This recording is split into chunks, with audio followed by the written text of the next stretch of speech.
Man, despite how big he is on that video, we don't get to see a lot of Cthulhu. Either way, welcome back, everyone, as we move from Europe to North America here in Day 2 of the Circuit Playoffs. My name is Gormizer, and joining me this time around is going to be Mifflin, still on the desk. And, man, there's a lot of interesting games coming up. North America, you kind of dial the action up to 11, maybe sometimes dial the thought process down a little bit. It depends on the teams and what we see going forward. Sometimes they just like to hold W. We might get to see some of that here. Hype Unit and Froggy fighting to stay alive in the bottom bracket a little bit later today. Baskin and the boys looking to try and continue their route to the finals up against Gontu Tahiti. But this is, double elim, the second time these teams will have, well, for someone, will have lost. So someone is going home, Mifflin. Man, I'm always so happy to hear you say North America. I feel like I'm back at home. And in this one particular set, Hype Unit up against Froggy, I think it really is going to come down to the junglers. My eyes are almost always going to be on Layers. We were talking about them earlier this year when we were seeing jungle replacements coming in towards Obey. We thought maybe Layers would have been the contender to come into the SPL. That's the talent this guy is bringing into the role. So I think we might see a lot of jungle bans in this set. I think we might see a lot of pressure arriving there. Benny Q, he's had some good performances. Yesterday, in particular, had one pretty poor one, but otherwise largely consistent. I think both of these teams have a lot of strengths that they're going to be bringing to this set, but again, there's going to be a lot of nerves. One of them is going home. Yeah, a lot of these games, specifically for Hype Unit yesterday, at least to me, were incredibly solid. I mean, being able to push Gontu Tahiti all the way to 3 means that you were able to maintain a good amount of that. And so even though things didn't quite go their way, they definitely had the better showing yesterday, but maybe the easier opponent, because the other side, Froggy, they ended up having to deal with Baskin and the boys, which maybe isn't the easiest thing to do in North America. Essentially the exact same counterpart that you have to deal with as Belt Slap, who we just saw in Europe. I'm glad that the first clip has Day on it because he is the standout player for this team for me. This guy is so largely consistent. I think he has a much more subdued playstyle than you'd expect to see from North America in general. And Jinku Bang, another player that I was hoping to highlight, formerly known as Mexiety, has been playing at this level for a very long time. You're very likely to have seen him in some ranked games now with a new name, Jinku Bang. He's got a very diverse god pool, not only playing assassins, but also playing Hebo, things along those lines. I think now that we're back in North America, we're starting to see a slight return back to what is a more standard SPL meta as well, so it might be a little bit easier to get a read on what each one of these teams are going to be looking to do. Oh, and there's me learning something new. I mean, going back to the days of Mexiety, Onset, Mexiety, as well as Day to Remember, both of them, as you had just highlighted, have been playing around this scene for a long time. So not surprising to see them still finding success. The question is whether or not they can seal the deal. They are the SOC team that is coming through, but again, even with these accomplished players, they are one loss from getting knocked out. Same thing can be said for Hype Unit, though, as they're coming in to just make sure they can continue this fight for control and the fight for the right to continue moving forward, whether that's to face Gontu Tahiti again a little bit later, or if it's to face up against Baskin and the boys, depending on how that set goes later today. They'll have to wait and find out. But either way, I mean, this is going to be an interesting one just from the get-go. And already, Mifflin, picks and bans today haven't been exactly what we expected for a lot of these. More often than not, haven't seen much Yamoja, and I think someone's going to lose their mind if she doesn't get locked in or banned out first soon. Man, it's just the best support in the game right now. Stuns, heals, shielding, a wall for your entire team. Riptides to give your teammates mobility if they don't have it, or also take away mobility from the enemy. I could sing on about Yamoja all day, every day. There's a reason it's banned out every single game of the SPL. I gotta stop. Either way, it's fair to point out that the SEC doesn't play at that SPL level very often. They're not scrimming up against those guys, so they have established their own individual meta. But I don't think that means you could just straight up ignore some of the best in-role characters. Well, we'll have to see. Again, a lot of things change, I think, when you come over to North America. The pace of the game is a little different. Where the priority goes is a little different. Notably, last game, a lot of focus. In the last 2 games, I think, a lot of focus on the jungle Kali going up very high, as well as, things like Bakasura, the Daji being very important in that last game. So here, jungler's just as important, but we saw a Wheelish come down for Hype Unit, I believe, yesterday. Cupid, first ban already coming through. Again, I think it's crazy to me to see this. You look down, specifically for North America, I had kind of joked about it, but we don't see a lot of Cthulhu, even though we see one of his best counters over there in that Nemesis, just kind of getting floated around. Yeah, Cthulhu's a little bit harder to play around nowadays, especially since the SPL has kind of blown open the weaknesses of that god, and Achilles can very easily counter him out, or a Nemesis as well, so I think it's a little bit more of a risky pick. You want to make sure that you can fit it into certain team comps particularly well. I think it was yesterday that we did see exactly one Cthulhu game come through, and he didn't even look particularly impressive there. He was actually Hype Unit, I believe, and they matched it up with that Awilix pick. But take a peek at those top SCC bands for North America. You see Emoji right there at 100%. That's where she belongs, Europe, okay? So I'm a huge fan of what we're seeing. But it's a little bit curious to see this Robin band coming out in the first phase by Hype Unit.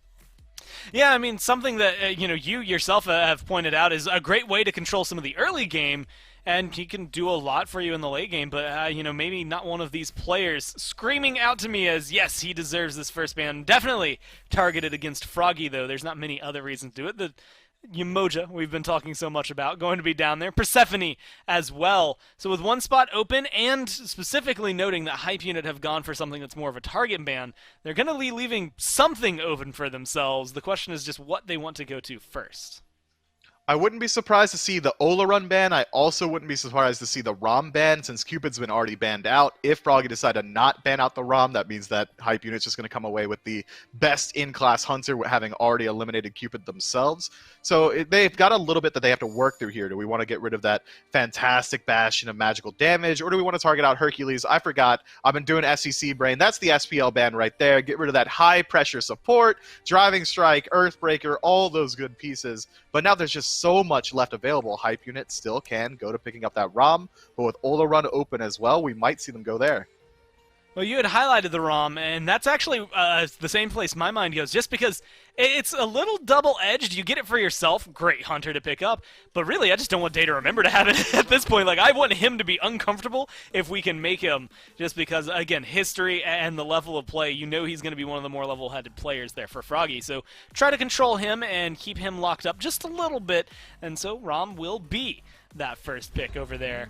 But answered with, of all things, a Ganesh. Now, we talked about Trickstank's Ganesh, and we've seen it successful. I love Dharmic Pillars. I'm a support player, and, if Dave were here, he would also back up how much Ganesh can bring. But first pick for your team is not really where I always think of him when I think of picking him up. Yeah, especially when gods like Amaterasu are coming through, which they are going to pick up in that second pick slot. Cthulhu's still available. There's so much pressure still on the map. Hebois, a contested pick in the NASCC that can flex into either mid or the jungle, is going to be still available as well. I think if you want to go ahead and save one of your hypercarry picks for later, picking up Ganesh is just fine. There's no real true counter to that god. He's going to be doing Ganesh stuff no matter what. Dharmic Pillars to separate a fight, or the defense shred to help out with objectives. That silence is going to be hugely impactful no matter who you're using it on, as well as single target CC setup. So I think it's a safe pick as long as you're picking up something good along with it, which they did inside of Amaterasu. Oh, wowzers. Kuzenbo, 20% pick rate, 100% win rate. So maybe a number playing against Froggy here. And maybe not a lot of games to pool in for all of that, but still, he's winning when he's picked up. That's going to be something you have to worry about. On the other side of that, Hebo picked up a ton, not winning a whole lot throughout these games. We'll have to see if they can change that throughout all of this. We saw some of the highlights that came through, and for Froggy, some of them were on this Hebois, so something that could work well, but Discordia there, Hebo can flex jungle, Hebo can flex into mid. Hell, in North America, we saw Amaterasu flexing into jungle yesterday. Like, there's a lot of flexibility, technically, there for Froggy. Do you anticipate this Hebo, maybe leaning more towards the mid or going in for Jingu Bang? I think it likely is going to be going to Jinku Bang. We haven't seen Baroneri play this pick just yet this weekend, whereas I'm pretty sure Jinku Bang has played it twice, and it's going to fit his playstyle. Mexadi likes waiting for that mid-game to late-game point to really get involved. Hebois obviously going to be one of the best scaling mages in the game just because he's the god of triple ultimates, Crushing Wave, Water Spout, Water Hands, Water Cannon for those who actually want to know the real name. So much damage left on the board, and it's got a decent matchup into everything Hype Unit's bringing here. Hebois Habwa in the jungle can go Blink very early on. Blink in, knock up Rom, kill him before he touches the ground. Same for Discordia. Whereas if he was locked into that mid-roll, he'd be under a lot more pressure from the enemy jungler. He'd have to hold down his own lane. He wouldn't have the freedom to rotate around and shut down these hyper carries early on. But with Kuzenbo being on Hype Unit's team, that's one god that's going to make it very hard for this Hebo to operate once the team fight phase starts up. If a Nene Kappa touches him, your Blink no longer available. From there, it's very easy to just go into Beyblade form or push him out and just make sure that he isn't able to shut down your own backline. Well, the Erlong, the Thor, all makes sense. I'm assuming this whatever Hype Unit bans last is going to click for me as well. Jingwei. Nike. Not someone we've seen a lot of in Phase 2, specifically because Sunder has just eliminated that shield. So it kind of surprises me to see her down there. I mean, that slow can be devastating. But is it really enough to warrant a ban down there? I really don't think so. I mean, we saw Nike get picked up exactly once in the SPL since that Sunder change, if memory serves, and not again because that ultimate didn't get a single bit of value. But with this Nike ban coming through, it's making me think that Hype Unit thinks that this Amaterasu is going into the jungle, because why else would you ban it? Or maybe they're worried about Nike jungle in of itself, which I would say is likely her weaker role right now. It's a little bit interesting. Maybe they're just playing the field a little bit, seeing what they can target out here. Kamazot's getting picked up. We don't really know just yet whether or not that is going into solo or the jungle. That is a bit of a flex pick, but it's going to have so much damage. But when you take Kamazot's for your team, you're lacking CC. You have to bring it somewhere else. Cthulhu's got it in spades. And hey, being able to pick it up does reveal that Kamazot's more than likely jungle here, unless they're really, really pushing things to the limit and putting Cthulhu out into the jungle.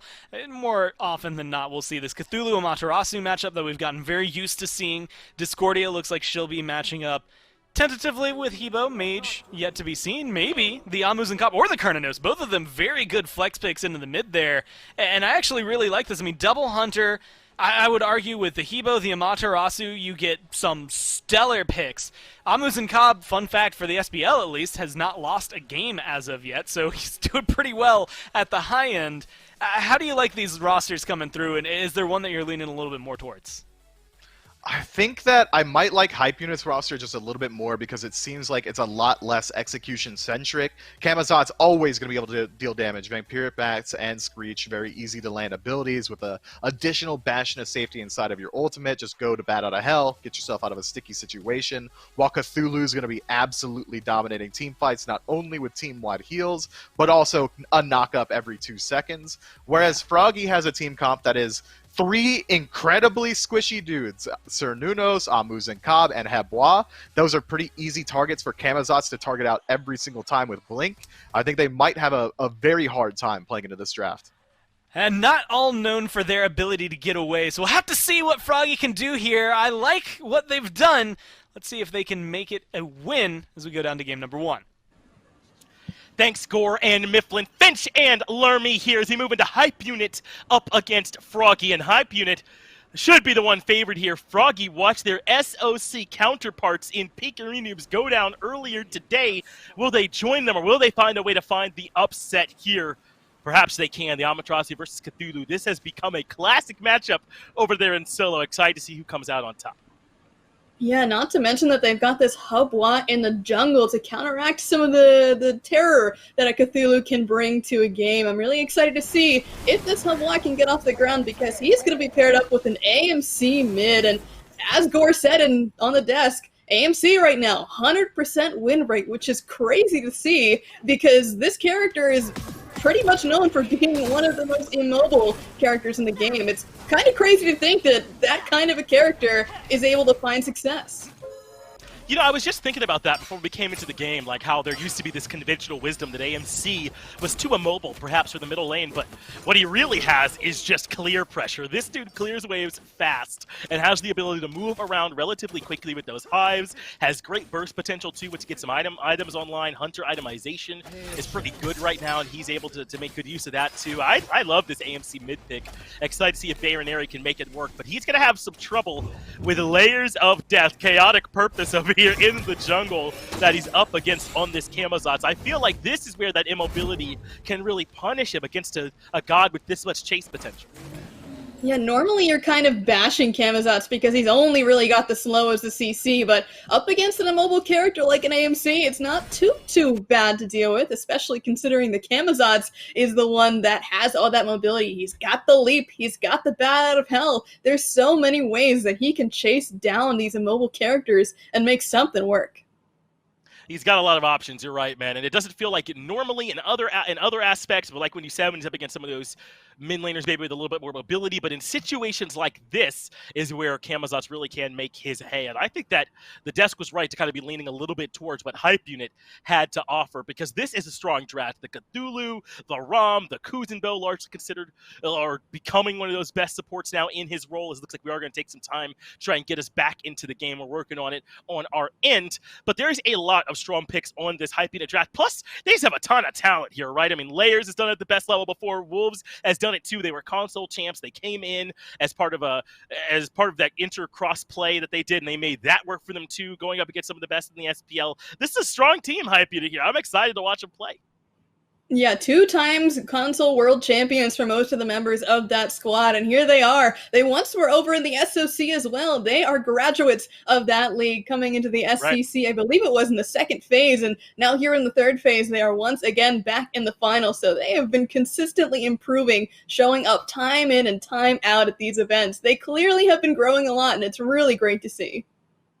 They have been. They really have. And you know what? This is a team that has grinders. Layers is the kind of guy that's a bit open, like on Twitter. He's always talking about how he's feeling, and he is on the grind. He knows where he wants to get, and he will take whatever steps it takes to get there. And if it means maybe having to step on Froggy on the way to get there, he's happy to do it. But I don't think this Froggy team is going to make it that easy. You heard them talking a little bit about how, as you get back into the game, that maybe this Froggy team can compete here, right? That they have this Habwa over in the jungle with all this burst potential, that they have this Ganesh setting up the double hunter composition.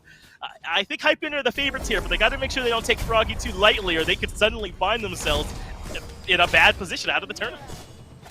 Yeah, for sure. I think Froggy have definitely come into this with a game plan, but on the other side of things, Hype Unit also has wisened up to their ways, and it's drafted something like a Kuzenbo up into a double hunter. Now that is super unfun to play against. You pop the thorns, you pop the shell spikes, and he just, he doesn't get hit for a little bit, and that's kind of one way to at least look at it, is they've got to be really, really aware of this turtle. I mean, especially the AMC, though, because he's got no way to deal with that push. If he gets spun around in a circle and then knocked up with a watery grave, the AMC is just sitting there hoping his little wings can take him away. Could potentially end up needing some help. Looks like things are going to start off relatively slow here in this game. And Lermy, I want to know if that's a bit of a surprise to you. Based on just these drafts that they have, when do you expect these teams to be looking to start picking some more fights? It's definitely going to be at this level 5 marker, because this is when the jungles are going to be heading back to base. They've got their speed buff already, but it's the full boots time. Ultimate's coming out. It's like the perfect storm of all these different things coming together that makes it a really great opportunity to start a fight. And you can already see that both these junglers are looking for a target. They are lurking on opposite sides of the jungle, and Wolves has already popped the ult. Yeah, Wolves trying to get aggressive here in solo. It works, but Baroneri's in trouble too. Nehu is the one that finds first blood for Hype Unit, as that AMC certainly was under some trouble. As soon as those ultimates came online, action popped off everywhere, and Hype Unit were the beneficiaries. Absolutely, and that's exactly what you want to see too. Your Discordia getting that first blood is going to help her out tremendously, but BennyQ might be in a world of hurt here, but Dave pops the beads. I think he's okay. Maybe not. Wow, that was great patience for Benny, really trusting that that peel was going to come through from Quig. Layers wants to clean this up, but without the ultimate, just not possible with Day underneath the tier 1, so he jumps over to the purple buff instead, trying to see if he can set up an invade. Promise is nearby, unable to stop it, so it still ends up being relatively worth it, right? You get Day's ultimate, his beads, you invade the purple as well. Not bad for Hype Unit over there and left. Not at all, and that's going to set up Layers for future invades as well, because his speed timer is now not exactly the same as the purple buff. That's kind of a big reason why you don't necessarily see junglers sit around for that purple, is because it's the exact same time as their speed, and Cthulhu, you're trying his best to take that blue away, but the invade's going to be way too good, and oh no, I foresaw this happening. Baroneri is once again in trouble. Yep, this AMC pick has done well, but maybe you got to be a bit more mindful of what you're picking it into. Quig and Layers are going to be big problems for this AMC. I just don't know how he gets away from either one of them, Lermy, throughout this game. Their ability to chase him down, to displace him, to pull him out of position, and then to have the damage to finish it off. It's going to be tough for him before it gets any easier. Yeah, I feel like AMC works really well in compositions that are very peel-centric, and of course, Ganesh can do that relatively well, but there's basically not a whole lot of very solid CC coming out of any of the other people that are surrounding him. Of course, Hubwa has a knockup and a slow immunity, which is really nice, but the only way that you're going to be getting peel from a Hubwa is that the Hubwa kills whoever's trying to kill you. Yeah, it's not bad peel if it can be there, but unfortunately no help coming the way of Barry there that time. So now that he's 0-2, I'm excited to see how he'll adjust his playstyle, right? To try and make sure that he's not going to end up being the victim for it. Now, First Blood, I don't know how much you can hold that against my man. He died between his Tier 1 and Tier 2. That is aggression from Hyping, and if they choose to kill you in that way, there's not much you can do except last as long as possible to hope your teammates can get the return kill. But Hyping now getting aggressive over on left. They invaded this purple buff the first time. Perhaps they're here for that timer again, knowing that they've got a bit of a lead at this point. Layers is right outside, but Promise recognizes it, drops the Dharmic Pillars early, so Layers responds with an ultimate of his own. There comes the Water Grave from Quig that allows him to keep some control, but Jingu Bang ults his way back out of there. Hyphen show up aggressive, but they don't really have anything to show for it. They've got to be super careful here, though, because they are sitting in the middle of a pinch zone, and up in the air goes Benny. He's trying to get the snipes. The snipes are landing on today, but that's a better Wild Hunt. It ends up landing right on top of Quig. He's low, and Stinger coming through from Baronary gets some revenge, though Nehu will return the favor by taking care of Jingu Bang. So all said, Jungle for support, it kind of ends up favoring Hype anyway. Oh, you say that too, but Jungle also gets support on the side of Hype Unit, so now, I mean, the total of that engagement was what, 2 for 2, right? Or 2 for 1, I believe. It should favor Hype, on the back of that fight. Froggy only with a 1 kill total. It's struggling here in this one to find some return kills. Surprised it was Baronary making that long rotation over to left that was able to find that return kill with the Stinger to at least get them something out of that. Hey, but unfortunately as well, Wolves made that rotation too, and he had to pay the price of a blue buff and a ton of farm, and Wolves was just a little too late there to really get the advantage of both of those kills or even assists to really make something work, and unfortunately we're only 8 minutes in too, so once again, Wolves taking the L because the Gold Fury can't really be done yet. There's just nothing really more to steal, so not the best rotation from the Hype Unit solo laner. I'll be keeping my eye on these Froggy builds. Never thought I'd say that, but Snatty on the Amaterasu. I want to see if he's going this attack speed Ama build we see a lot. Sometimes the Frostbound even shows up in there, so she can apply the slows with the basics. I'm also interested in Baronary and where he's going to go. The Transcendence has me thinking this is going to be a very ability-based AMC here in the middle lane. You're going to be taking a lot of damage from the Swarm, from the Stinger, as Day could be in some trouble. Layers trying to get aggressive, though Promise is on his way to help. There's the Dharmic Pillars, but up into the bat out of hell. The perfect response, and Benny gets the kill. This is why Rom is so good. Even if Layers is way ahead of this Hunter, he can still go straight up in the sky and participate in these fights, but Layers is not done yet. He's got a puddle to get some nice health back as he's sitting there, but he wanted to go for Promise there, but all in all, he's just going to grab the kill and the purple and be on his way. They have really lost pressure here on the left side of the map, Lermy, and I don't think that's on Day and Promise. I kind of think it's on Jingu Bang, right? Layers has gotten to put so much pressure on this left side of the map, and this Hubwa hasn't quite been here as much to respond. I think Jingu Bang has shown some presence over in solo, but it definitely has not been enough to help get things back in order here in duo. Not quite, but again, just look at the difference in levels in the solo lane. We're seeing level 11 for Snatty. Poor Wolves has not been able to get his blue buff consistently for the last 2 or 3 timers, and now that Snatty has this Shogun's Kusari, that combined with the Ninja Taba is going to make that passive come up so much faster, and considering that Cthulhu is so big, the autos are going to consistently proc on him, and the damage, man, coming out from this Amaterasu is eventually going to add up. Yeah, I think this Ama lead is what Jingu Bang has been up to, right? Trying to help make sure these blue buffs get invaded, trying to keep some pressure onto Wolves. perhaps Stickety's not going to be able to rotate over there with layers in time or keep up in that fight. So they want Solo to get ahead to try and match the fact that Benny's ahead over here in the long lane, level 11 as opposed to level 9 for Day. So a very similar level disparity. The only problem is that even though Min support are largely even, Jungle's favoring layers as well. He has been benefiting from his time spent in left, whereas Jingu Bang really only helping Snatty get ahead, not so much himself. They're going to need to even that out because the kill potential certainly over here for Hype Unit, and they'll keep looking for these picks. Yeah, this is where Camazotz gets to go crazy. When he gets even a semblance of an early lead, he's going to be able to snowball it quite easily. And unfortunately for Froggy, they just have not found a response yet, but they know this invade is coming. They've got wards around, and instead of an invade, they're going to go for gold because they have no idea what's happening. Layers is up there on zone duty. Surprising for a jungle, but this is a Gold Fury.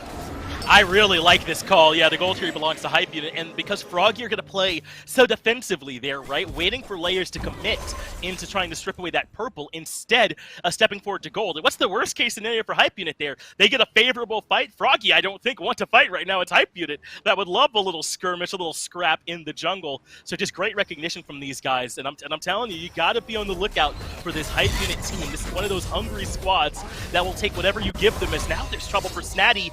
Good use of that dazzling offensive, and Layers keeps up the aggression, but this time Jingu Bang is here to even up the numbers. But only one of us is a Cthulhu, so that means Wolves with the descent into madness can start controlling this battle. But Snatty gets the kill of the Layers, but as he overcommitted to make it happen, no, the Dharmic Pillars is there. The rest of Froggy are here for backup, and this is the first fight that Froggy have won handily. That was just a little bit too hard of a commit there from Layers. They should have realized as soon as Snatty got that dash off and Layers slightly turned away so he couldn't get the last swoop of Bat Out of Hell off. That was the end of the fight. That should have been a call there from Neu to say, all right, I don't know where they're at. They're probably coming to you. And that, unfortunately, cost them 3 members. And that's especially important because that's going to put Snatty further ahead, and it's going to prevent Layers from getting too far ahead as well. Now this means Benny is in trouble as well. He's isolated here in left.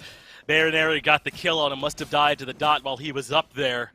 Having those bees on you, not the easiest thing in the world. And look at this bounce back from Froggy. Hype Unit came in with a game plan. They pressured left, but an overreach there in right has hurt them tremendously. Look at the experience chart.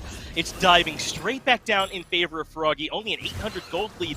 This is an impressive bounce back here from the SOC Reds. Yeah, really. It seems kind of impressive considering how little it seemed that Jingu Bang participated in the very beginning of the game. But now that this Hubwa has got the Bancross online, it's really time for him to start swinging. I mean, you saw how much that crushing wave did to Layers. If he's able to hit down on maybe even one more person in a team fight, that's just it, man. There's no coming back from that. I know that Layers has the chase potential, but nobody on the map can match Jingu Bang's burst potential. He has the opportunity to take someone out of the fight instantaneously, right away at the beginning of it. And that's what he did there with Layers. Even if he can't complete that kill, Layers largely has to leave. Maybe Camazot's a bad example. Tons of sustain in his kit. But for the most part, even if it's a TKO, Jingu Bang is getting some value out of all of this damage. Now that Froggy are right back on even footing, we kind of have to start looking at this more about the mid-game, I feel. And how do these two teams start to face off when these 5v5s start to end up happening? And I don't know, it could go either way. It really can, but it's going to be all about how Snatty positions, I feel like, because if he is able to get back there using that level advantage, level 15 right now at almost 14 minutes, that's kind of insane considering the circumstances, but even still, if he is able to run down this level 13 ROM, this level 12 Camazotz, any of those options are good, and for Beneque, the roll is the only good option there as he almost got sandwiched by a couple of pillars. Yeah, I'm surprised it wasn't still enough, like with the slow on the back of it, but Froggy no better than to overstep. How'd they get to this point where the game was back to even? It was through patience. It was through trusting that right side pressure. It was through allowing Hype Unit to over-aggress into them. No need to bite off more than they can chew. When this patient style has worked, Hype Unit have come in hungry. They've come in with a game plan and looking to play aggressive, and I think Froggy have done a good job of allowing them to kind of snap the trap closed on themselves, so to speak, and over-aggress in some situations where I don't know if they normally would, and they end up taking a little bit too much.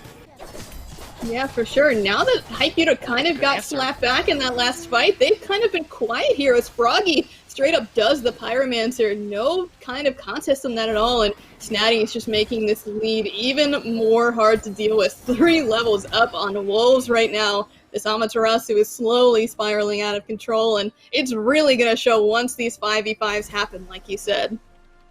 And look at Day and Benny. That's what's supposed to match the solo side lead, right? Is the fact that Benny got that huge lead at the start of the game, but it's deteriorated. Day has caught right back up. So now, the way that I look at it is that the way these junglers spent their time in the early game, that Layers was pressuring Duo with repeated purple invades, and Jingu Bang was pressuring Solo by helping Snatty with those blue buff invades, it started to favor Froggy. Wolves, who was the best solo on console, by the way, it was not close, has tremendously fallen behind here up against Snatty without this farm. Layers now started to come over to help make sure it gets confirmed, but at this point, the damage might have already been done.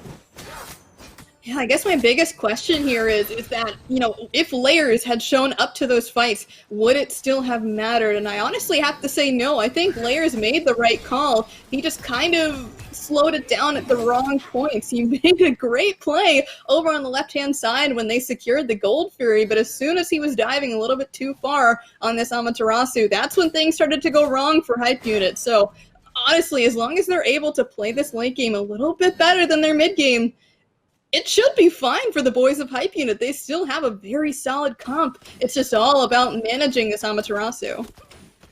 Yeah, I mean, eventually, you're probably going to be happier with the Hopwa than the Camazotz, but we're a ways from that. Both of these junglers are hitting their spike right about now and should still be very, very relevant. So if you're Hype Unit, all that matters is that you kind of lost a bit of your early lead, but you can certainly fight back in. They've got the Fury down to half. They have the Fury even lower, and Hype Unit secure it. Use the Dharmic Pillars there a bit to help out. Now, Quick is stuck in between everyone. Layers low as well, but the rest of Hype Unit have disengaged. Looks like they might have to trade Quig for this Fury, as Day, remember, can't quite find the land there for the Wild Hunt. The slow gonna land from Baronary, but the peel comes through from Benny. Hype Unit should be able to get away with the Fury and trading nothing but Wolves. What happened here? He's isolated in the jungle, being hunted down by Froggy. Does get the root off. The ultimate makes him safe, and Hype Unit make it out. Hey, that's a Shell Forest as well, but unfortunately losing Descent into Madness is not a great one to have to pop so defensively, and Gold Fury has been secured, but BenQ is about to forfeit his life here as he's got Nango on the back to maybe try and help him, and that was a great strike too, but there's no shot he makes it out, right? Well, good relic usage has allowed Benny to get out of there. A little bit of peel over the wall from Wolves, and nice work from Quig, and somehow Benny lives, but the junglers are battling. We've been talking so much about how they played this game so far. They skirmish in mid, able to make it out of there, yes. They don't continue to fight. That means Snatty might now be stuck, but he still has the Dazzling Offensive. That allows him to reposition. So let's try and recap the fight there, Lermy. Froggy do get the Tier 1 tower, but Hype Unit got the Gold Fury, and now they might even have a chance to pressure Tier 1. This could end up favoring Hype. It could for sure, but Baronary and Snatty are at least throwing out some poke, but 4 versus 2 is not a good matchup for them, and Layers has got to be careful because Snatty's ultimate is still down for a while, but does not really matter when the Amaterasu is that far ahead. The only response that they really could do now beyond taking that tower is maybe looking left, because Fire Giant certainly is not in the question, at least for a little bit longer, but at the same time, as you said before, that tower is gone on the left-hand side, meaning that if they get caught out way too high up, there is no safety for them. Yeah, opening up this mid lane in particular really gives you way more options, doesn't it, for Hype Unit if they are trying to run from a Fire Giant fight or even from a jungle skirmish. It's a little bit further before they get to some safety, and that opens up the door for Hype Unit to get a bit more aggressive. It's just, I don't know how aggressive they want to get right now. Froggy still have the experience lead, Snatty still significantly ahead, Jingu Bang now a bit ahead, and I think Baronary is maybe half a level ahead. We might see who levels up first, as Quig has gotten aggressive here and right, has some backup alongside that, but Jingu Bang with the crushing wave repositions, but still too low. Layers gets up to the sky, brings him down, and the fight ends up favoring Hype Unit. That was a really great call there from Layers to try and get that pick. They had it all lined up, and even though, you know, Quig was able to push him into the wall, it really was the combination of everybody present to make that happen, and what a great pick indeed. They've got such a good target. That level 17 Hubwa, grabbing that on over to Layers, is now going to push him even closer to the place that he really needs to be, which, as a Camazotz, if you're behind, you're going to be having issues. So now that he's again even, looking good here for the Batman. He loves the night, perhaps, here, does Layers, as he is indeed piloting the Camazotz, has Pyro pulled in, and Snatty, the only one local, at least for now, to try and slow down this objective pull. Now, Baronary and Promise are on their way, but the Pyro's already too low. Hype Unit secure this small neutral objective for themselves. Not the biggest deal in the world, but could allow them a reset before they come back out using that additional movement speed. And always, the farm certainly doesn't hurt. But if you're Froggy, I don't think you overreact to that, but look at this gold lead. All of a sudden, has started to move up in favor of Hype. Somewhere around 2,000, a little bit less than that. Not that big a deal 20 minutes into the game, but just kind of shows which way the wind is blowing. At this point, yeah, but soon enough, that kind of a gold lead is not going to matter too much, as we're seeing our carries slowly inch their way towards that 20 levels on the board. We're especially seeing that for Snatty and BennyQ, as well as Day, and if all of those get there before the next fight comes out, that means that they're going to have a lot more power, especially when they get that last level in their ultimate up. Looks like a big grouping heading over towards left, though. Are they trying to catch out Benny over here? They have Day in lane, Jingu and Promise underneath. Good bead allows them to roll out. The Dharmic Pillars get the slow, but he Aegises all of it. Benny able to survive their aggression, make it out of there safely. And Froggy a little bit off the mark there with that execution, perhaps saving some of that CC for the backside of the beads would have been better there, as Benny is more vulnerable. No beads, no Aegis, or no ult, but still, you're happy he's just alive, as there's more action in the jungle. Tons of damage being put into Baronary. Remember the beginning of the game, well, it looks like that here again as Quake drops him. Wild Hunt does connect, but Hype Unit reposition expertly, and now Benny's putting in the damage. Day starting to struggle. Quig puts Snatty against the wall, so right there to follow it up is Benny. Good dazzling offensive, but Quig has another push. It's Snatty, can't survive it. Kuzenbo is just so good at holding down targets, and meanwhile in the back, Wolves is just soloing Day. The Kurtanos does not have a dash any longer, but a great shell might keep Day alive long enough to lifesteal through, but one more slash from the Cthulhu is going to do it. And even though Wolves is diving this, I think Promise is maybe a little too tanky to go for here, but with 3 members down, this might be a Phoenix call. Wow, I wonder if that commitment onto Benny in left is starting to hurt Froggy. I mean, how different would that be if Promise is able to be there with the Dharmic Pillars instead? But otherwise, Quig is the one that ran that fight, wasn't he? I mean, he had such control. I know Benny's the one that did all the damage, but it's pretty easy for you when Quig has CC like that, just basically serving them up to him on a silver platter. And now Hype Unit have moved from marginally in the lead to significantly in the lead. The mid lane is down. Fire minions will be pouring in. They could start up this Oni Fury, though not for free. Promise is on the way here to contest, so they end up dropping it, but Hype Unit still in control. I mean, you say that as Layers is soloing Jingu Bang. What a dominant performance so far from this Camazotz. And as you said, they dropped the Gold Fury for a moment, but everybody's kind of spread out, and Wolves is keeping Binary zoned, and Promise is there with the peel. The only issue is now that the Oni Fury is left alone, they're going to be having Oni Fire minions come through that mid lane. Layers does end up falling. Got hunted down there by Snatty, but the Fury goes to Hype Unit. So the fight continues here in mid. Wolves is here to try and provide some support to Quig. A good use of the Wild Hunt, but it's too much damage coming out from the 2 frontline members. They get the kill in the Day. Now Benny trying to provide some support with the snipes, but not doing too much. Dharmic Pillars nearly gets the kill on the Wolves. He barely survives, and they end up getting out of there with still a favorable trade. Indeed, that Phoenix is still down. The Oni Fury was secured, and really the only one who paid for it there was Layers, who got hunted down there by Snatty. So with these minions pushing up, especially because this one in mid is an Oni Fire Wave, this might open up the Fire Giant call, and it is not enhanced quite yet. We've still got a couple of minutes left on that one, but if they start it up real soon, get that vision up and going, I don't know if Froggy is going to be able to fully commit to a response. They've got to deal with those minions. Well, everyone for Hype Unit's on the way. Layer's still a bit behind. He only just respawned. But Quake got the positioning he's looking for. They should be able to get some vision down now and try to control the objective. Quick relic round up. Quig is a few seconds away from his. No beads for Layers, no Aegis for Jingu Bang. But other than that, just about everyone is ready to party. Looks like Hype Unit not ready just yet, though. They still have not started up this objective. Maybe they want to pick before they start this up. I mean, I know they're ahead, but it's not exactly free for them, this objective. They could find a really great strife over the wall. If they're able to get some solid poke off, that could be the go key that they really need to start up a fight. And with 2 carries separated to the left, this might just be it, but Neo needs to watch his back. Yeah, Promise at the back line's getting blown up, though. Nehu is the one that gets the kill credit for it now that Wolves is in the ultimate. I doubt anyone wants to move up. Snaddy has to use his ultimate defensively just to escape, but Baronary gets caught in the crossfire and is taken down. Layers now a man on a mission looking for Snaddy, but he gives it up. They start to fall back. I love this recognition from Hype Unit. You got the 2 for 0. You used all your ultimates. No need to overcommit. Let's head back towards the fire and see if we can burn that down instead.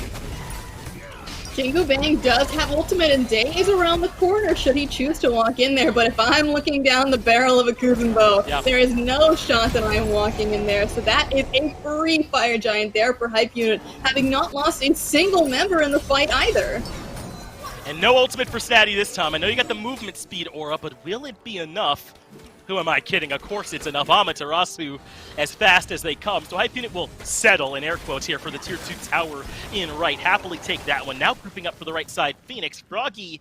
They don't have Baronary for a little while longer. Snaddy is back in the fountain healing up. I like Hype Unit barreling their way in. Good Dharmic Pillars to try and separate them out, but Benny Q has a line of fire. But Jingu Bang with the blink in has the knockup, not enough damage. They are able to bring Promise into the backline as well. Great push from Quig, and Benny makes quick work of the Ganesh this time, stepping back into Phoenix range. Benny putting in the damage, but Snaddy knows the target. Dazzling offensive, but has to retreat. It's the middle Phoenix that is back up, but the right side Phoenix still standing. There are Fire Minions barreling down that mid lane, and now Wolves is up into the transformation to try and heal up the squad. They can easily back off and let the Fire Giant and Wolves heal them up quite a bit. So just waiting for the sustain is the best move right now. This Phoenix is about to go down, but here comes the Wild Hunt. If they're able to escape that, then they're good to go, but Layers gets taken out before he can get up into the sky. And Benny trying to get the better of Day. Good shell from Day, keeps him alive. Jingu Bang flattens him with the crushing wave. There's a good strike though, response from Nehu, and Wolves gets the kill there. They've already gotten the right side Phoenix, so they don't have to overcommit here, but it looks like they like their odds in the fight, and they were absolutely correct. Snaddy ends up getting popped by all the damage from Nehu. Quig gets the kill credit. And if I'm Hype Unit in the 3v3, I'm considering disengaging here, but they're fighting into the Dharmic Pillars. Baronary is locked down, and there's too much damage. They are right again, and they get the better of Froggy once more. Now Promise is the member that's low. Nehu is able to avoid the damage. Quake gets one, Nehu gets the other. It's a deicide. They trust this 3v3, and it absolutely worked. Quig is the best Kuzenbo in the world. Like, there is no shot that the carries live there with 1 HP. That man has been so accurate with all of his pushes. And Nehu should not have lived there. There were 3 members running at him the whole time when he didn't have a leap. There is no shot he just lived that. You're absolutely right that Quig was I think Quig was the best player of this game. He ran it on this Kuzenbo support. That is enough for Hype Unit to find the win as well. They stuck around in the 3v3 with just the frontliners and one lonely Nehu on Discordia with about a hair of HP, and it absolutely worked for them. Hype Unit looking like a pretty tough team to beat. It was a little scary there come the mid-game when Layers started to fall off just a little bit, but that's when the rest of his team said, hold on, King, don't let your crown fall. It's time to raise them all up together. And what a team we just saw play together. That was really, really impressive teamwork at the end of that game. It was all the way through. Hype Unit got some great play from Layers in the early. Benny picked up the slack for them on that ROM. Nehu was a damage machine, and obviously Quig was carrying with some of that support work that he was able to do in the Kuzenbo. We got plenty more, though, coming for you with the circuit playoffs. A quick break, and we'll be right back.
Well, this time around, Mifflin, we did get to see the Cthulhu go big. Everybody, it felt like there for Hype Unit, had a very stellar game as they came through.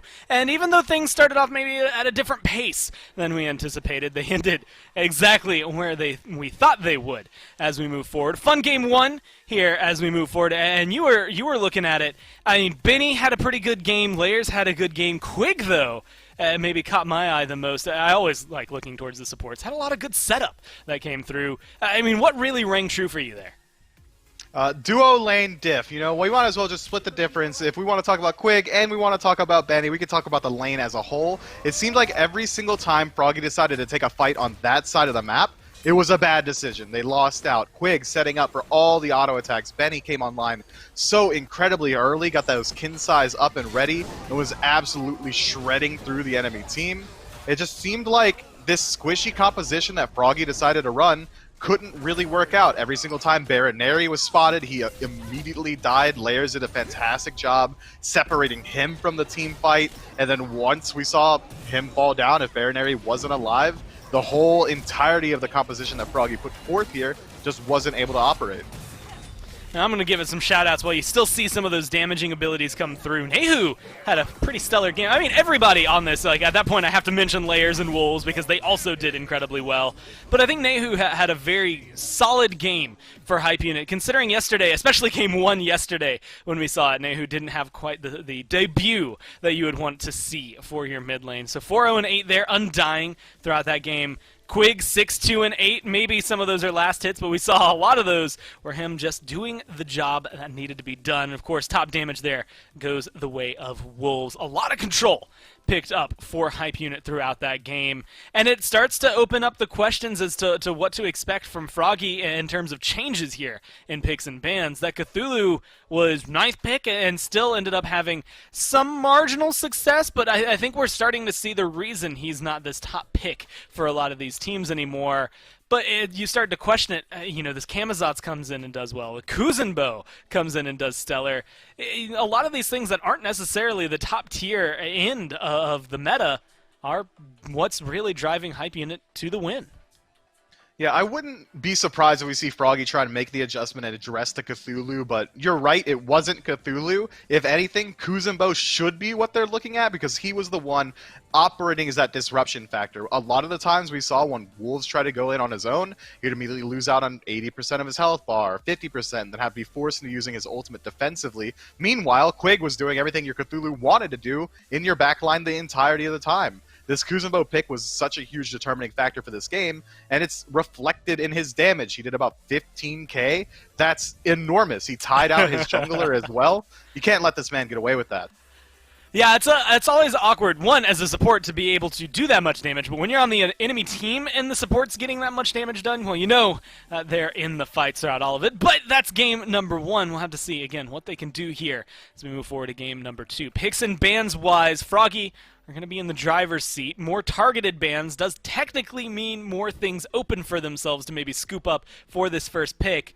But then you have to wonder what you're giving over to Hype Unit in response. That first pick, you only get one at the really top, and you can give up potentially two.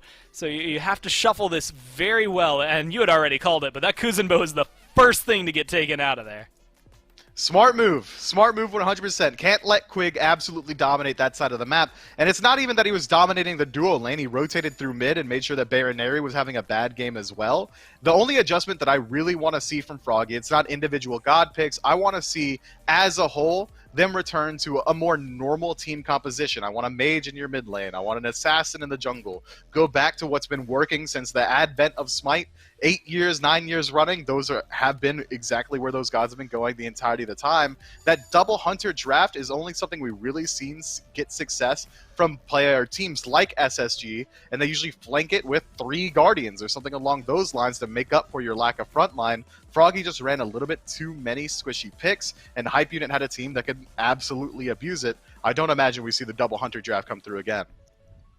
Well, we'll have to wait patiently. Those hunters were the last 2 they scooped up on the side of Froggy. And they, again, like you said, didn't necessarily have the best selling points overall, not necessarily the best slash lines, but also in terms of Hype Unit just being able to eat them and tear them apart. It worked out pretty well. Yamoja Hebo taken away. In fact, if you look at it, all three, they're targeting water of some sort on the side of Froggy. Kind of weird for an amphibian to want to get rid of it, but either way, I guess good on them for trying to find some of these targeted picks where it's Persephone, Cupid, and I'm going to go ahead and assume something like a Nemesis, maybe the Hercules, which is something we saw down here as well. A lot of open bans for Hype Unit to try and ban away there, and it will be the Nemesis. So a very meta on one side and very specific on the other. Well, I guess Yamoja's kind of in the middle. But this gives them some control for Froggy to maybe pick up something. The ROM, notably, I think we were mentioning last time, is something that could be big for BidDQ. Rom, Ola Run, I mean, as you pointed out earlier, Hercules got first ban last time, now it's still available. I wouldn't be surprised if this were an SPL game to see immediately Amaterasu and Hercules get picked up right here, Ooh, but that'd be knowing good. Hype Unit, they might be able to switch it up, but I am definitely thinking it's going to be Amaterasu no matter what. There's just so much dominance out of the solo lane. We've seen that NASEC is very willing to flex it into the jungle as well, and I know that Layers is very capable of that pick. Hercules is here. Okay, hold on. I'm actually pretty excited. Next pick, Amaterasu. Let's run it next. That front line would be so absolutely beefy. Hercules is going to have a very easy time dealing with this ROM in the long lane. Come on, big money Amaterasu. Let's go!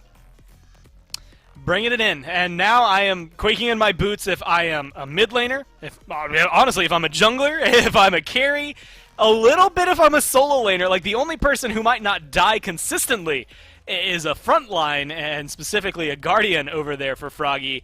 I don't know if their support's going to be feeling too comfortable early on.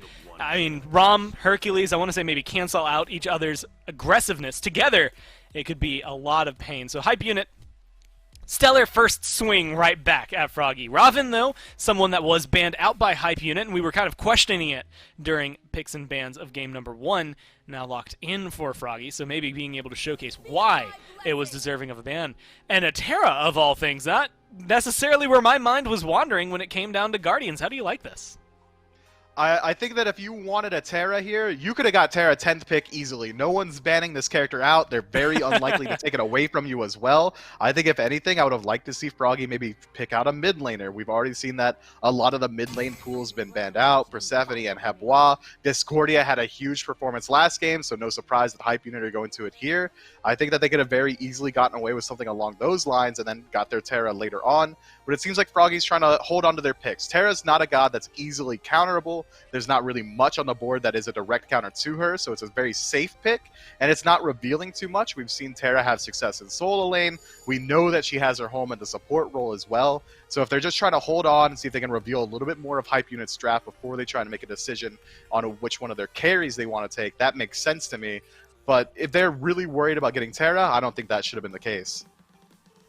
You had pointed out that maybe the mid laner would have been appropriate to pick up, and I was a little worried because already, like you said, a couple of bans out there, Discordia taken away. I was expecting to see more bans, but so far it's just been Sobek on the side of Hype Unit that was stripped away from Froggy to try and control that. Maybe more or less, either Terra or the Sobek, either one, just trying to make it easier for Amaterasu over there, make sure she has fun. And someone that we haven't had a lot of discussion about, Sanctified Fields, great ultimate, Olorun, great god when it comes into the game. And surprisingly fallen down, hasn't really been in the conversation of the top bans so far this week. And, I mean, even here, he's in Phase 2, and it's just because there's a Hercules on the other side that I think they're looking at this magical carry pool. Yeah, I think magical carries in general have really fallen out of favor in competitive Smite just because of how slow starting they are. Once Ring of Hecate caught a couple of those nerfs, it became a much worse stat stick in the early game, moving those magical hunters again towards being a late game extreme hyper carry instead of being, alright, second item's online, I'm able to trade in with enemy hunters. So now we see Olaruns and Freyas, when they do get picked, they usually fall behind 2, 3, even 4 levels, which is such a hard climb to get back up through, which is why we're really seeing this start fall out of favor. But even then, Olorun's ultimate Sanctified Field just being that no-play zone where you could drop it around an objective, drop it around a Phoenix or a Tier 2 tower, something along those lines, makes it so hard to defend or make it so hard to fight into, that I think that god is so strong in his own right. And as I'm singing the downfalls of magical hunters, Soul gets locked in, but she doesn't really meet that same bill. With her passive, she gets the auto attacks online a lot more quickly. She can fight in a lot more easily. Her wave clear might just be the very best of the Magical Hunters in the early game, as well as survivability and CC immunity ultimate. So it makes sense as a pick here. Link it together with a Hercules grouping the minions for you. Your clear theoretically should be a lot better for you now, and you're trying to get pressure against Rom Terra. It seems like it's going to work out pretty well for Hype Unit here. I'm interested in that duo lane side. I'm also interested in the solo, but it'll be the Thor Hera that gets locked in. I'd say 4/5 of what Froggy have are absolutely stellar. I personally love playing Terra, so I don't want to count against her. But I will say, based on what we've seen competitively, she maybe isn't at the top of everyone's mind when it comes to the best support in business. So Froggy going to have to prove themselves on that one. Erlong Shen to finish up what they've picked up on Hype Unit. 3 Warriors, 2 Mages. How you liking their squad? It's a gnarly draft. It's a lot of initiation. It's a lot of, I'm going to hold down W, run it down. If you told me Ghost took this, I'd believe you 100%. But this Terra pick that you've been highlighting is going to be very good in this draft. She's got some of the best counter engage in the game. If Hype Unit looks like they're about to gas pedal at you, drop your own ultimate. Now your team's getting burst healing after they take a little bit of damage. The enemy team's going to take additional burst damage. She hits them as well. You could drop that root the size of entire lane, make it incredibly hard not only to navigate through the jungle, but lanes itself to really disrupt that back line. I think Terra can work out here, but for Froggy, it's going to come down to how well is this Thor going to be able to handle Amaterasu in Soul Lane, and how much pressure are we going to see come out of this Robin. Well, we'll have to see if they have what it takes out of the jungle here for Froggy. Otherwise, they're knocked out and done for the tournament. Hype Unit only need one more here as we go into game number 2. Gore is exactly right. Elimination is what is on the line here for Froggy as they're down 0-1 up against Hype Unit. And Hype Unit have picked a crazy draft here. The Triple Warriors, double mage, ready to run it down as soon as Froggy show up. This is a scary one to try and keep at bay, but I think they might be able to do it with this Terra. If Snatty can at least come out even here with Wolves and be a tanky bruiser presence for them, maybe they can hold their own. I'm sure hoping, but it's going to be a really, really tough ask for Promise because he is a Terra, and I think that Terra is a really great character, but the issue with her is that you really need to hit that level 3 mark and have all of your abilities for them to be able to interact with each other to really be a great character, and already Quig is over here with the aggression because Terra's going to be here with just a little stun. You know, she's going to try her best, but instead Quig is more so deciding to bring the damage to her and saying, no purple for anyone. They really needed Benny to be able to get in there with that Stellar Burst right away for the slow. Might have been able to force Bead or something like that out of day in response. Certainly still good, though. Not going to complain when that's how you start this one off. They forced the Terra Rom to come right into lane to try and match up against them. And I don't think they're going to be able to deal with this pressure. You already covered what a non-factor Terra's level 1, 2 is. She needs to be 3 before she's really online and rocking.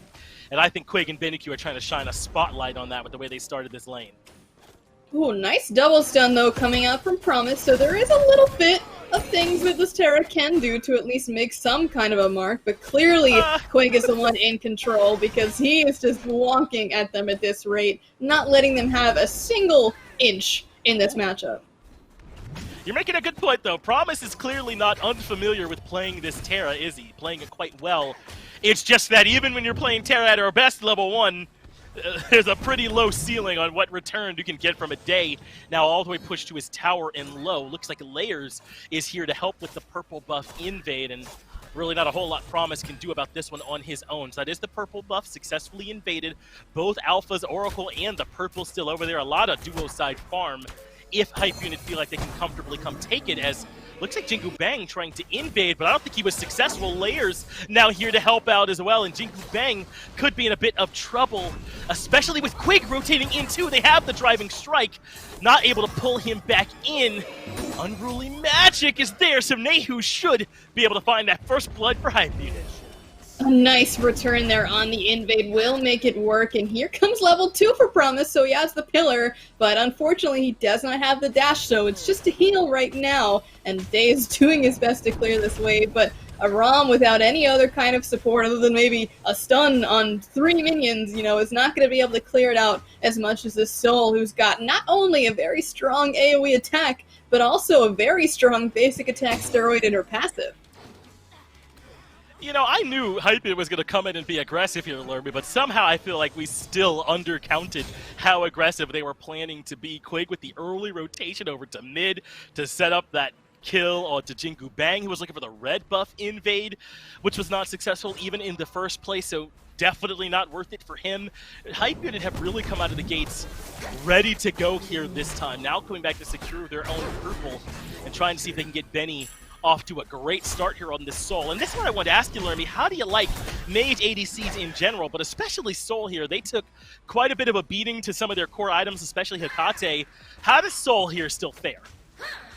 It's very difficult to say because she does have some merit in the fact that it is very, very, very hard to gank a Soul. She gets to be so safe in at this apparate, not to mention she's literally immune once she gets into it. So ganking her is basically not going to happen for this Robin. But the trade-off is that when she comes into the late game, she's not going to smack traditionally as hard as a Kronos or a Freya would. So when it comes down to it, it's all about that safety. And honestly, trading out the safety for more damage, in most cases, is favoring the damage. Probably should be Froggy looking for the red buff invade part 2, but Quake here for the defense. This time, though, looks like Froggy were able to pull it off, but are they going to get away with it? Promise gets pulled back in, but does get the double dash off. Not going to be enough. Benny Q just making sure they get that kill onto Promise. The root from Layers secured it, and that's the second one on the board now for Hype Unit. They might even get another. Jingu Bang has the ultimate available. Mystic Rush gets him out of there. Overhead kick avoids the pull, and Quake can't quite lock down the Robin. What a great rotation there from Wolves to force out that ultimate. He's not losing a whole lot because he's already had the pressure over Snatty on this Thor, but it's kind of surprising to me that it wasn't Snatty who's making the rotation. He only has to go about halfway before jumping into the ultimate and crashing down in mid. So honestly, I expect him to be showing up a little more often in mid rather than running it down like he was last game. Yeah, I'm interested in how both of these solos are going to play it. I feel like for Thor solo, I mean, this is something of an SOT special right up in the SPL. He loves to play something like this, and it certainly can work, but I do think you have to get some value out of your ultimate and your ability to out-rotate your partner or your opponent in that lane a little bit earlier than you would typically expect from these solo laners to really get the max value. Thor is certainly going to be a good solo laner even later on in the game. You just want Thor on your team. So it's not as if Snatty has to, but I do feel like you might be leaving a bit on the table without looking to try and get some value out of that a bit early. Yeah, that's the whole point here, is to really put pressure in this mid lane, because of course if they let them run down Byronary, of course it will happen. All these three warriors have really great tools to just run down a Hera despite any peel coming out from Promise, and really the only other person who has some decent peel here is Snatty, and he's all the way across the map. Not going to really be able to help out much at all in these next little skirmishes, so this has been a much faster pace. Things start off a little bit slow in game one, as there is the apple landing on a Baronary, bringing him down low, but Nehu there alone doesn't have any kill potential. But I would expect Hype Unit to keep this up, and this is really how you have to play Hercules support if you're going to play it, to just kind of zoom in on Quig in particular. Snatty has to ult in response to Wolves, barely makes it out of there. So you have to be looking to invade. You have to be almost jungler too, going around the map, be ruthless with your aggression and all that damage you have in the early game, and Quig has done that very, very well. I thought he was the best guy out there on the Kuzenbo game 1, and he's playing just as well here. It's basically the same game, but a different form of CC. He's in their faces, he's invading, he's pushing and pulling everyone around. The only difference is that he doesn't have the thorns, and honestly, it's kind of okay, because Jingu Bang is not an auto-attacker, and of course Day still exists, but that's what shells are for. And shells are more prevalent than ever, and honestly, already one has been picked up, at least on the side of Froggy, but the turnaround here is going to be on the Hype Unit as Layers is running. Layers is running on that top side. Looks like Froggy got here in greater numbers, a little bit faster. Quig is in some trouble, but Wolves is on his way. No dazzling offensive just yet, but I think his presence is enough. Meanwhile, Nehu is able to catch out Jinku Bang. Now is basically all alone. Promise in some trouble now, as well as the rest of Hype Unit. Bear down on him, pull him back in, but Baroneri with the response takes care of Quig. Wolves comes in to cut him down. That's the 2-for-1 in favor of Hype Unit. Support for jungle support. Gotta be favorable every time. Snatty just not present in that fight. He showed up momentarily and then went straight back to lane, and he's trying to find something right now by trying to go and get that enemy blue buff, but he needed to stay there, man. Having the wall there to peel someone out is so effective, and he's just not staying long enough. He's really focused on this farm, and clearly it's showing, but hold that thought as Benny almost gets a solo. Well, it's hard to think that Day can make it out of this one. He lands down, instant death awaits him, and Benny Q gets him out of there. If only we could all be so lucky as Benny is able to avoid Promise on the tail end of it, and Hype Unit coming up to a roaring start. Maybe something can happen here, though. Jinku Bang showing some presence, but Snatty already taking so much damage, it's barely a 2v1. He might be coming back down here to try and help Jingu Bang get some CC, but off the mark they are not able to find it. Looks like Wolves is just going to speed form away. Yeah, and Wolves turns back around. I think he was correct. Once those abilities were on cooldown, he's probably favored in this spot. Looks like he's going to be going a slightly different build. A lot of the times you see the attack speed-oriented items prioritized early, but against a physical lane opponent, you probably want to wait on something like the Shogun's Kusaris. Wolves goes aggressive again, knows that he's got the backup here from Quig, pins him against the wall, and Wolves gets another kill. Hype Unit are just a couple steps ahead. They've been doing such a good job at spreading out the aggression across the map. I don't think we've really seen a gank from either Quig or Layers in the same lane twice. They've been basically everywhere, making everyone afraid of what's happening. And there really is no solid way to pick the next place where Hype Unit is going to aggress. They really could show up anywhere. They've got so many wards very, very aggressively placed. I mean, look at the ones on this left-hand side. There's one on the enemy red buff. They want to know where Froggy are at. That's their prey. That's their next meal they're looking for. And Hype Unit want to make sure they're up to date. In a great spot here in this game right now. Up a little bit under 3,000, right around that mark to their favor, 6-1 in the kills as well. Experience favoring them the same way. Thanks, Doug, for bailing me out there. 4,000 or so in the experience. So it looks like that just got brought right back down. So Hype Unit in a great spot. And I was wondering where Benny was going to go with this build. It's the Hekate, and it looks like he might be considering going with the Typhon's Fang. He's got that tiny trinket there, tier 1 of that tree. So we'll see where it is he elects to go. Soul doesn't have to go heavily into attack speed, can get away building a bit more mage. Absolutely, and building that double lifesteal is always really nice in a character like Soul because her autos are going to heal her for an absolute ton. So being able to hit a couple times and you're just full health again, that's really, really nice, especially when she's able to run away so easily. We already talked about it before, but hold that thought as Snatty is coming in below half health, trying to get some damage on the Wolves, but I'm not sure why that ultimate was popped. Yeah, I'd have to be very confident Wolves didn't have the dash anymore to try that, so I assume Snatty had the info when he dunked back in. Fury being started up now by Hype Unit, having it down to half HP, and really no one is on their way to look, but they've reset the objective. They're coming off instead to look for a fight, but none materializing. Hype Unit have dropped this Fury and instead are looking to see if they can find any picks. Nothing show up. Looks like they don't want to take a heads-up fight around the Fury just yet, so they end up dropping it. Wolves has got to be careful, though, because he's running right into the Lion's Den, or so you might think, right? But Wolves is 2 levels up here, so he's going to be okay. But there go the beads from Day, so that might be all they really need to start up this fight around the Gold Fury. Not to mention that, once again, Wolves is the first one here from the Soul lane.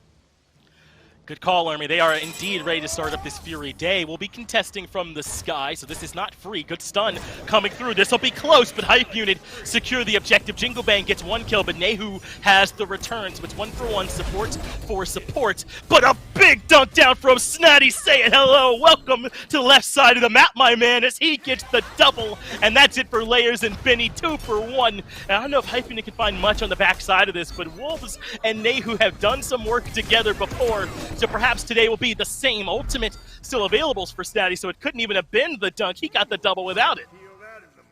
Yeah, that was a Gold Fury for 3 deaths, which is not a great look for Hype Unit. They're still in the lead, but they're going to have to find some more from that, and looks like Wolves is already on it, stealing away that red buff and now running away as he realizes people might be coming to take him down, and instead, Snatty is actually returning right, so he's going to grab his blue and head on back, and I'm surprised that this tower over here on the right-hand side is yet to fall, as both these guys have been in and out of their lane constantly. That is a huge fight for Snatty, though. I mean, this game has not been going well for him at all. It's felt like Wolves has had more pressure in that lane. He's had more impact on the map, but Snatty showing up the Gold Fury fight, finding those 2 kills and trying to help Froggy get back into this. But this is bad news. No ultimate here for Dave, so he's a sitting duck. Not Dave, just miss him. It's Day who ends up falling. Layers gets the kill credit for it, and Hype Unit's still in complete control. It really seems like it, and Quig now looking around the corner to see if there's anyone to pluck, but everybody else on his team has kind of gone away. It's more so time to fight here. If Quig gets picked, that could be bad news, but it looks like he might be running off the other direction, and no one else really wants to chase, which is surprising. If they had the information that Layers and Benny were off doing purple, I think they would have gone for that kill. Instead, they end up giving it up, probably the safer play in the long run, but does hurt them in this particular instance. As Benny still holds a significant lead over Day, Wolves actually a little bit behind, as Snatty has to use that ultimate defensively. He'll get out of there. No chance he's looking to dunk back down. But everywhere else on the map, it's largely even. Quig with a small lead over Promise. So for the most part, this will come down yet again to solo lead for Froggy and a long lane lead for Benny, and which one's stronger. And last game, it was absolutely that long lane lead, so things are looking good for Hype Unit once more as Pyromancer started up Froggy nowhere nearby, and Hype Unit get another objective for free. Yeah, they are going to be giving up that left-hand side tower, though, so that is a little bit in return there for Froggy, but the gold lead is still definitely in the favor of Hype Unit. We're sitting 3,500 on the gold and almost 3,000 on the XP, so not the end of the world there to lose that tower, but certainly doesn't feel good. No, it does not feel good for him at all. Boulder coming over to help make sure they can confirm that invade, trying to put Snatty a bit behind after the good start he has had to this game. And what's starting to look scary, I feel like, if you're Froggy, is that Hype Unit has figured out how they want to play these team fights. They are looking to all in that first person they find. Benny has been very quick with his ultimate as soon as Quig or Layers provide him some CC, and then they could trust Nehu later on in the fight with this Discordia to get these CDs up a lot. Cooldown boots, Spear of Deso, Mage's Blessing, plus just the ability to hide in that erratic behavior. They have played around this draft and each other very, very well, and it does not bode well for Froggy. Yeah, I mean, we saw it last game, too, with Neu still on the same character as before, but oh no, there's the hammer from Snatty. He's gonna have to run away fast, but yeah, he doesn't make it up there, and that leaves 3 members here on the right-hand side, which means this tower is as good as dead. But they do know that there's no one in left. I like them getting aggressive. Benny is all alone, is disapparated enough for him to make it out of there. He used it initially, and the Aegis does not get rooted. He's so close to the tower, but Jingu Bang is waiting. The snipes are there, and they get the only answer that was available. So the rest of Hype Unit do force down that Tier 1 tower, but they have to trade away Benny's life. Unfortunate there for the Hunter, who was actually moderately ahead. He has a level lead on the O2 ROM, but even still, it's not the end of the world, because here might be another kill onto Byronary, who is stuck all in his lonesome on the left-hand side, forced to pop those beads as this tower is getting attacked. But the teleport's coming in from Snatty. Baronary continuing to push forward, drops down the Argus as well. Froggy want to fight, and Jingle Bang is rotating across the top side. Ultimate crashes down, and Wolves is the initial target. Does not have dazzling offensive, so he is a sitting duck. Jingle Bang gets the kill credit, and Froggy's starting to fight back in a little bit here. It happened in game 1. They looked better when the mid game came, and they're able to fight a little bit more, but Hype Unit eventually closed it out.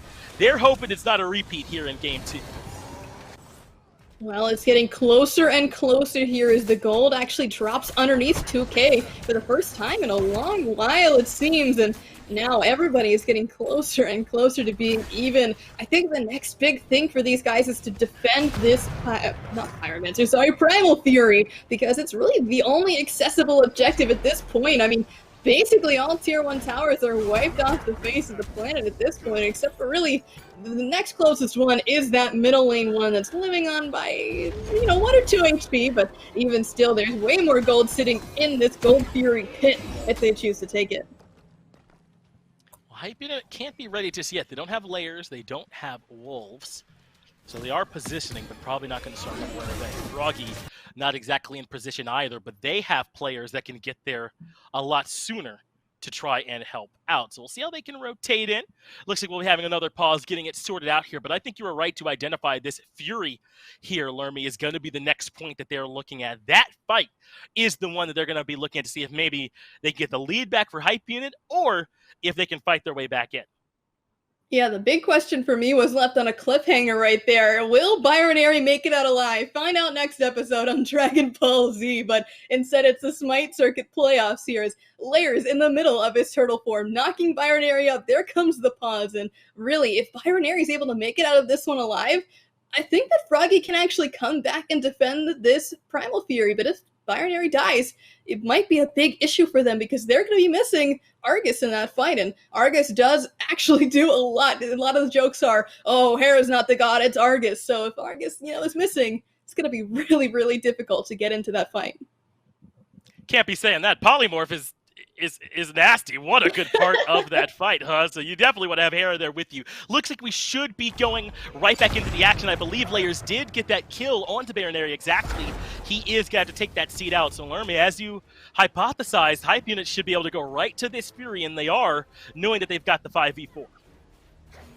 They are walking up into it, and there actually is just straight up no response from Froggy. They've backed off and are trying to find some kind of invade, but I'm surprised they didn't even make an attempt. I think they possibly could have gotten the pick there because they knew no ultimate from Neu, and of course no actives there burned other than some beads, but even still, man, there are stun level leads for these guys. They could make something work.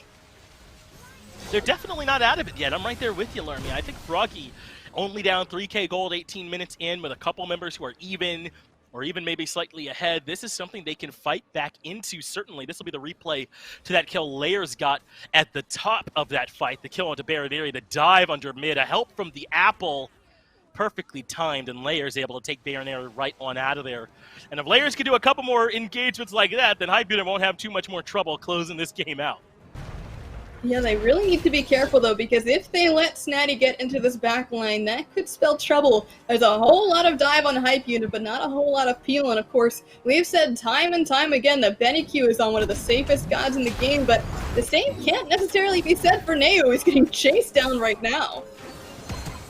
Jingu Bang was right there trying to see just how much he could bully him. This is good work. Nehu probably won't want to run over towards the Fire Giant pit right away.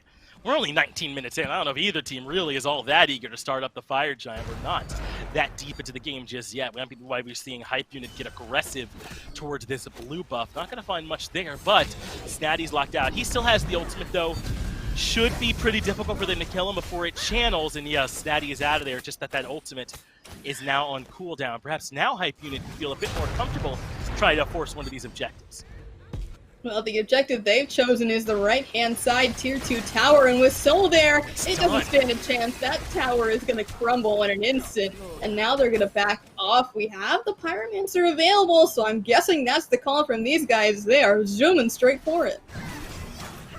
Yeah, Pyromancer's it. Pyromancer is done. Hype Unit have now claimed the tier 2 tower in right. The ultimate from Snatty, as well as the Pyro. They're in a pretty comfortable spot this point into the game. You can kind of tell they weren't exactly sure where to go. They just knew they had the lead. They knew they wanted to press their advantage, so they were trying to figure out where, and they decide on solo. They recognize Snatty is kind of alone over there, so the ultimate comes out from Wolves under pressure from Jingu Bang. Snatty here as well, so Wolves got to be careful, but he's on the other side of the wall, should be able to get out of there A-okay. But this is Hype Unit trying to figure out where on the map they can kind of stretch out, where they can flex their muscles a bit. They're ahead in this game right now, and if you're alone, they'll come find you, force something away from you, force a cooldown, then go look to start a fight. It's really hard to say where they should be going now because they've done all there is to do on the map other than, say, 2 tier 2 towers hanging out on the opposite side of the Fire Giant. So probably not the call when that big objective is still available. So honestly, you can see the pinks coming out here. They suspect the next big fight is going to be around this Oni Fury, which still has a hot minute or so to come on up. So until then, it's going to be all about trying to find a pick, forcing out some beads or Aegises or whatever the carries might have to make the next fight even easier. Look at this build from Benny, though. We were wondering what the Soul would be building. What do mage ADCs prioritize nowadays? But this feels very similar to the old build, right? Hakate, lifesteal boots. We'll talk about it in a moment. Data, remember, is in some trouble. There's the ultimate coming out from the Terra in response. Good Aegis allows them to live, but Benny Q has so much damage. Layers cuts down Day. Layers gets the double as promise. Falls as well. Hype Unit finds the double on the left side of the map, but underneath, wrapping in, is Wolves. Isn't able to get the first, so Dazzling Offensive lands onto Snatty, gets the stun there to lock him down, and Hype Unit have complete control of the tier 2 tower in the left. Yeah, what an unfortunate pick there onto the duo lane. They just could not find a way out. Too many members of Hype Unit showing up for their liking, and they are slightly behind. And oh my gosh, that was both actives on Rom, ult from Terra, and Shell from Terra. So once they come back up, there is not a whole lot that they're going to have to offer. Yeah, Hype Unit got to be feeling pretty favored now. Boulder connects right when Aegis goes down, but not enough to kill Baronary from half HP. So that's all the tier 2 towers gone down, and you'd be forgiven for thinking somewhere in all this Hype Unit got a Fire Giant, but they did not. They just sort of brute forced down all the objectives. They forced out Snatty's ultimate, then took the tier 2 in right. They kill Promise and Data Remember, and then they take the tier 2 over there in left. This one in mid was on the back of that pressure. Hype Unit aren't necessarily playing around big objectives, then taking them. They're playing around these small skirmishes, and then in their favorable position taking objectives. Exactly. They're taking little steps to make big moves. As soon as they get that pick, there is no shot that anyone from Froggy can really stop them, because they would be walking into a 3 versus 5, and you straight up do not win that. Even from marginally ahead, you would not win that. So unfortunately for Froggy, they really just have to give up that tower. They could try and maybe get a pick, but considering there's 3 tanky warriors leading up this front line, I just sincerely doubt that anyone's going to be able to chew through them. Looks like the tier 1 in right will go down. Froggy, I doubt I can say willingly trade that Fury for it. There's no way they can contest it down this much. About a 9,000 gold lead for Hype Unit. And that's the kind of lead that usually comes from picking up Fire Giants, stripping the map, and building up the lead. But they're doing it all backwards. They take the tier 2s, they take the fight, and now they're here at the Fire Giant with a hefty lead in tow, daring Froggy to come up and fight them. And I don't know if I'm Froggy, if I answer that call. Hype Unit are in such a dominant position. It's hard to say, right, because this time they've got the ROM to try and snipe it away, but the question is, do you even risk it? Fire Giant getting leashed now as everybody's trying to chase down Promise, and Promise is doing its best to run away.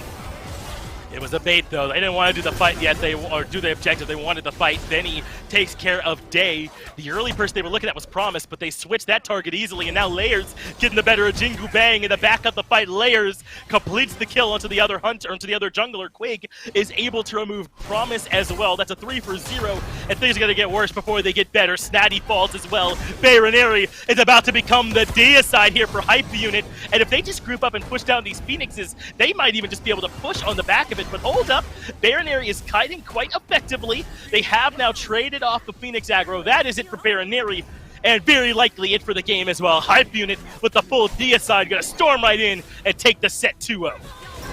Yeah, there is no shot that anyone from Froggy is going to be available. The next closest respawn is 10 seconds away, and even one lone ROM against 5 incredibly strong members of Hype Unit could not have made a difference there. What an impressive play from Hype Unit in Game 2. A little bit shaky in Game 1, but they certainly came back with a bang. Yeah, if you're the rest of the circuit playoffs, you got to be aware of this Hype Unit team. They come in with game plans. They prioritize the purple buff. They pick these warriors so they can aggressive from minute 1. I mean, Quig, you got to keep your eye on this kid. He was playing out of his mind on the Hercules and the Kuzenbo. Very impressed with his body of work throughout this set. Yeah, it's really hard to deal with that. And honestly, as much as I hate to say, it's not necessarily all Quig. It's definitely a lot of picking the Terra. That's just not something that's very viable right now. And honestly, it's got to go back to picks and bans for that one. But again, like you said, Quig, very impressive, but also he was basically handed that matchup. should have the pressure over the Terra every day of the week, or especially with something like a Hercules. That's going to do it for that set. We still got to break things down, though, so I'll get it back over to Gore and Myth. Well, you did a really great job as a blanket statement. Quig is nuts. At least that's what I saw in games 1 and 2 throughout all of that. And for Hype Unit, you know, Mifflin, I'm actually going to highlight something that was maybe a little unsung. Undying this set is Nehu on that Discordia. Maybe something you have to start thinking about if you're any of these other teams still in North America that are still alive. When you end up against Hype Unit, be worried about this mid laner. Yeah, killing enemy mid laner is probably a pretty good plan of action if you want to find some dubs. Nehu does helps. go undying the entire time. You know, that's a constant source of damage that never got a single look at the grayscale screen. But we also got to highlight Wolves, who has an absolute stunning performance out of the solo lane. Layers bodies the entire time through jungle as well. But I think, as Lermy put out, it really does come down to P's and B's. I'm not sure that it's necessarily can be really tied 100% to this Terra pick, but it can come down to the fact that Hype Unit got just about everything that they wanted both games in a row without getting contested at all, because it seemed like Froggy just kind of wanted to play whatever they wanted, which was lower on the tier list.